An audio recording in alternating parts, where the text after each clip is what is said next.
네, 사랑하고 축복합니다. 몸된교회 교회 여러분, 한 주간도 평안하셨습니까? 예, 오늘은 가정이란 무엇인가 5번째 시간 폭풍 후 속에서의 은신처에 대해서 함께 나누겠습니다.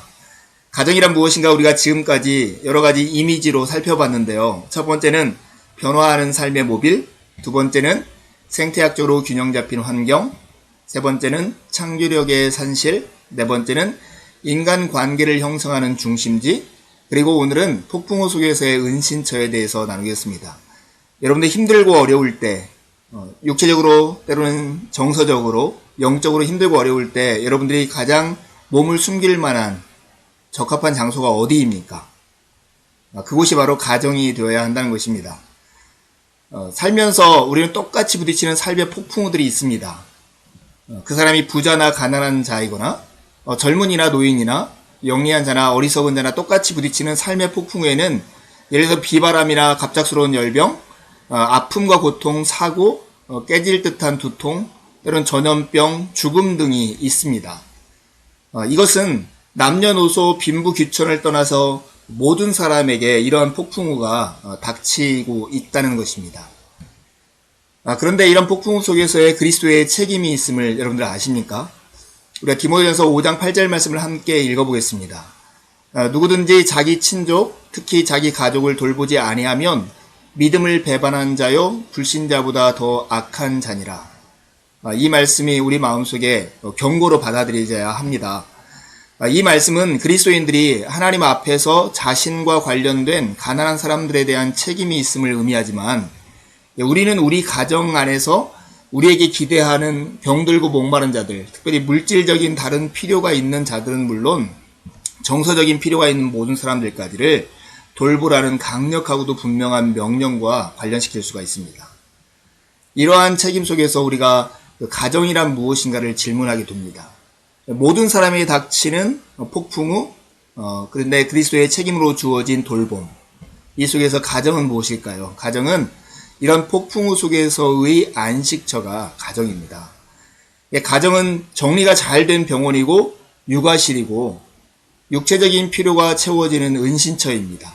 또한 이곳은 병든 사람을 못이 빠진 느슨해진 기계나 이제는 작동하지 않아서 더 이상 재미있지도 소용도 없기 때문에 치워버린 인형의 존재로 보지 않고 병든 인간 그 자신으로, 그 자체로 환영하고 환영받는 장소입니다.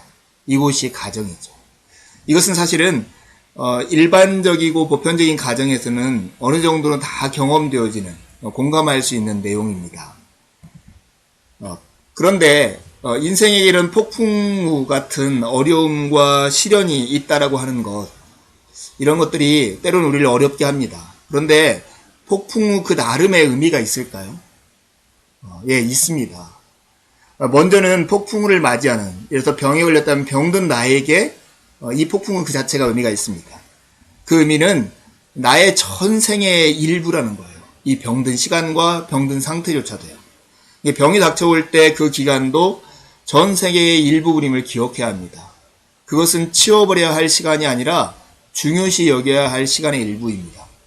그 시간은 병든 사람의 일부분일 뿐만 아니라 건강한 사람의 일부분이기도 해요. 병들었을 때나 건강할 때라는 서약은 병 때문에 드는 시간도 결혼 생활의 일부요, 가정 생활의 일부임을 인식해야 한다는 뜻으로 생각할 수 있잖아요. 그래서 내가 병들고 내가 실패하고 좌절하는 이 시간도 내 인생의 일부이고 매우 중요하다는 사실을 놓쳐서는 안 됩니다. 폭풍의 나름의 의미가 또 있습니다. 그것은 돌보는 나에게도 의미가 있어요. 이것은 주님을 돌보는 일이기 때문에 그렇습니다. 예수님은 우리가 병들거나 목마른 가장 작은 자를 돌보는 것도 바로 주님을 돌보는 것이라고 지적하신 분이세요. 이게 마태복음 25장에 있는 내용이죠. 예수님을 돌보는 것보다 우리의 시간을 더 유익하게 보낼 수 있는 일이 어디 있겠습니까? 그래서 폭풍우라고 하는 것, 나와 내 주변에 내 가정에서 폭풍우를 만날 때 그 나름의 의미가 있다는 것을 우리가 기억해야 합니다. 어떤 어려움과 시련에 의미를 부여하면요, 그것은 단순히 시련과 고통이 아니라 매우 중요하고 나에게 소중한 사건이 될 수 있음을 우리가 압니다. 그런데요, 인간에게는 양면성이 있다는 거예요. 이 양면성이라는 말은 우리가 한계가 있는 제한된 인간이라는 존재예요. 때로는 이 어깨를 확 펴고 가슴을 하늘을 향해서 떳떳하게 웃고 소리 지를 수 있는데, 어떤 때는 고개를 숙이고 코를 빠뜨리고 절망 가운데 있고 무기력함에 빠질 때가 있다고 하는 사실입니다.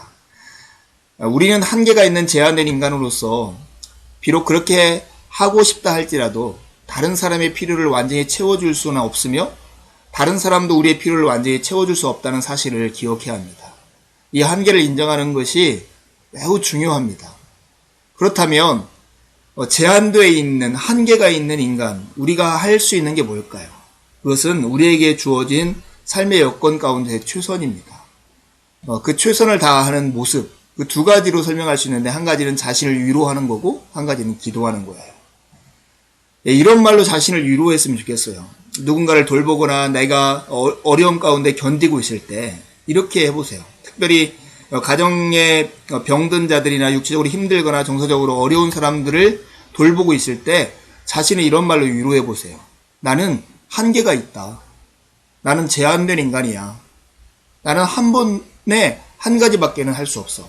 나는 이 사람을 어떻게 해야 완전하게 돌보는 것인 줄은 알지만 그 일을 전부 할 수는 없어. 나는 가능한 한 이상적인 간호를 하겠어. 여러분, 이 말을 기억하고 정말 최선을 다하고 있는 삶에서 지치고 낙심될 때마다 스스로 이렇게 얘기하세요. 그리고 하나님도 우리에게 한계를 주시면서 여기까지 하라고 우리에게 요청하신 거죠. 그러나 우리가 또 한 가지 할 것이 있습니다. 그것이 바로 기도하는 거예요. 분명한 것은 그리스도인으로서 결정을 내려야 할 때 하나님의 지혜를 구하기 위해서 기도할 수 있으며, 하나님의 능력이 우리의 연약함 가운데서 온전하게 될 수 있다는 것을 믿을 수 있고 알 수 있고 구할 수 있다고 하는 것입니다. 한계가 있는, 그러나 우리에게 해야 할 일이 무엇인지를 아는 우리에게 지칠 때마다 자신을 위로하고 하나님께 기도하는 그런 방향으로 우리의 삶을 나가야 합니다. 한 가정 안에서 이 폭풍우 속에서의 은신처를 온전히 만들 수 없다면 더 큰 주님의 가족을 우리가 기억할 필요가 있습니다. 갈라디아서 6장 2절 말씀을 보면 너희가 짐을 서로 지라 그리하여 그리스도의 법을 성취하라, 이런 말씀이 나옵니다. 교회는요, 더 큰 주님의 가족입니다. 가족의 가족이에요. 서로의 아픔을 느끼면서 서로를 돌봐주는 것이 교회입니다. 성경은 가정에 대한 열렬한 충성을 주님의 가족의 한 표시로 지적하고 있습니다. 몸의 한 지체가 상하거나 어떤 것에 영향을 받으면 몸 전체에 영향을 받습니다. 그렇기 때문에 그리스도의 몸이란 그리스도를 통해 주님이 가정에 태어난 신자들로 이루어진 주님의 가족을 의미하는 것입니다. 여러분, 한 가족이 온전히 가족을 돌보지 못할 때 교회가 서로 힘을 합해서 더 큰 주님의 가족으로서 서로의 짐을 지는 것이 주님의 뜻이기도 하고 우리의 복이기도 하고 성도를 향한 사랑이기도 합니다. 우리는 도움을 필요로 하는 곳에 힘차게 도와줘야 합니다. 힘차게. 근데 이런 폭풍우 상황에서 특별히 아이들 자라면서 가정에서 배우는 것들이 있어요. 크게 세 가지로 말할 수 있는데, 이 가정에서는 서로의 짐을 진다는 것이 무엇인지를 배우게 돼요. 가정이 폭풍우가 몰아칠 때 안식처가 되는 잘 정비된 병원이 됨으로 말미암아 서로 짐을 진다는 개념을 최초로 배워야 합니다. 서로를 돌아본다는 의미는 먼저 손이 미치는 좀 더 작은 일에서 경험되어져야 하는 것이죠. 그래서 아버지가 물건을 들어 올릴 때, 엄마가 설거지를 할 때 잠깐 돕는 그 어린아이의 그 손길, 자녀의 도움, 이런 것들을 통해서 서로 짐을 진다는 것이 무엇인지를 배우게 된다는 하는 것이죠. 그뿐만 아니라 폭풍우 상황에서 가정에서 배우는 것, 그것은 세상에 대한 이해와 십자가의 필요성도 배우게 됩니다. 일종의 복음을 배우게 되는 거죠. 그리스도인의 가정에서 자라는 아이들은 병과 사고와 수술과 갑작스러운 죽음을 나누면서 매일매일 우리가 살아가는 세상은 비정상적인 세상임을 배워야 합니다. 아담과 하와가 하나님 대신 사탄을 믿기로 함으로 죄가 들어왔고, 이로 인해 비정상이 된 세상에서 우리는 살게 되었다는 사실과 이 세상에 무엇인가를 하기 위해 예수님의 고난이 필요했다는 사실을 사람들은 알아야 하는 것입니다. 이 폭풍우 상황에서 서로를 돕고 서로를 세워져 가는 은신처가 되어져 가는 서로의 짐을 지는 상황에서 우리는 이 세상과 십자가의 필요성을 이해하며 복음을 배우고 가르칠 수 있는 기회가 되기도 합니다. 서로의 짐을 진다는 의미가 무엇인지를 배울 뿐만 아니라 복음에 대한 이해를 하고 폭풍우 상황에서 가정에 배우는 것이 또 하나 있다면 받은 위로로 다른 사람을 위로하는 방법을 배울 수 있다는 거예요. 로마서 12장 15절에 보면 함께 즐거워하고 함께 울라는 이런 말씀이 있잖아요. 우리는 하나님께서 그의 자녀들이 울만한 이유가 있음을 미리 아신다는 사실을 아주 분명히 하면서 우는 자와 함께 울라는 명령을 받았을 뿐 아니라 하나님께서 우리에게 주신 위로로 다른 사람을 위로하라는 명령을 받고 있습니다. 여러분, 우는 자와 함께 울라, 이 말씀 앞에 전제되어 있는 것이 울만한 상황과 이유가 있다고 하는 그 사실이죠. 인간적인 수준에서 아이들은 자신이 고통과 병과 깊은 어려움 가운데서 받았던 것과 같은 종류의 위로로 다른 사람을 위로하는 방법을 배우게 되는 것이죠. 공감하게 되는 거죠.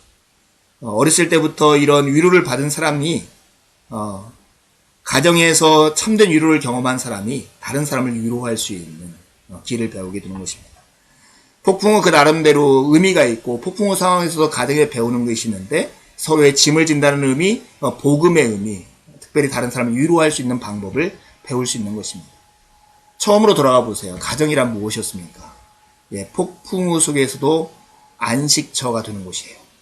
그렇다면 우리가 가정의 생활을 한다는 것은 폭풍우 속에서도 안식처를 만드는 것, 그것이 바로 가정생활인 것이죠. 가정이란 폭풍우 속에서도 안식처를 만드는 일을 일생 동안 가치 있게 여기는 사람들이 모여 사는 곳입니다.